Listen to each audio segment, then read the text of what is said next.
আর যে পুলিশটা গুলি করছে টোকার বাচ্চা টোকাই ওই ম্যাট্রিক পাস করছে আচ্ছা ম্যাট্রিক পাসই করে নাই টোকার বাচ্চা পাবলিক ইউনিভার্সিটিতে ট্রান্সফারে যে কত কষ্ট হয় সেটা আমরা জানি 24 ঘন্টার মধ্যে 22 ঘন্টা পড়াশোনা করতে হয় আর সেই ম্যাট্রিক পাস করা টোকার বাচ্চা আমার ভাইয়ের বুকে গুলি করছে। আমরা স্বাধীন দেশের পরাধীন নাগরিক, আমাদের স্বাধীনতা পুনরায় দরকার। আমাদের ভাই বোনেদের মেরে শুয়ে দিচ্ছে রাস্তায়, আমরা কিভাবে বাসায় চুপ করে থাকি?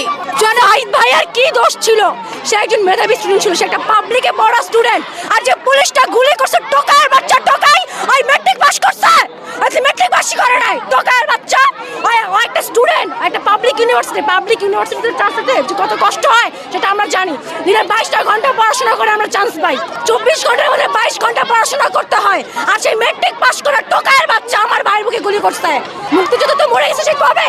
তার নাতি পুতিরা যে অধিকার, মুক্তিযোদ্ধাকে আমি রেসপেক্ট করি, আই প্রাউড অফ ইউ মুক্তিযোদ্ধা, কিন্তু কথা হচ্ছে তাদের সন্তানরা অধিকার পাইছে ভালো, সুবিধা পাইছে ভালো, তাদের নাতিরা পাইতেছে। এখন তাদের নাতিদের বয়স হচ্ছে আমাদের মতো টক্কর দেওয়ার বয়স, ওরা কালকে ওদের সন্তান হবে, এভাবে তোরা বংশ বিস্তার করবে, তাহলে আমরা সাধারণ স্টুডেন্টরা কই যাব? আমার দাদারা তো মুক্তিযোদ্ধা করতে বাইচা নাই, আমাদের তো মানে সার্টিফিকেট পায় নাই।